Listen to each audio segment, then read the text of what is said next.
again Angie from England.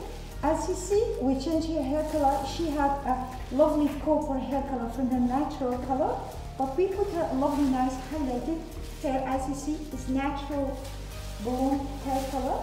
We put her a cap and took some hairs and we filmed it and we make it natural color. We have cut her hair a lovely, nice, pixie haircut. As you see, I wish you see it. So we are very happy. And can you turn the chair so everybody can see your style?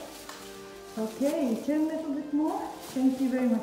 So this is nice. And turn more, Angie. Oh yeah, thank you very much. Little bit more. You see, more. So everybody can see the color and everything. Oh yeah. Okay. Thank you very much, Angie. So, Angie, do you want to say anything to everybody there? How do you like the color, the haircut and everything? I love it. Love it. Hair colour and the style, love it. Oh, thank you very much, Angie. So you are ready for a new makeover? Happy with the hairstyle, with the color, so... Absolutely. Thank you very much for visiting us. Bye-bye, Angie. Bye-bye.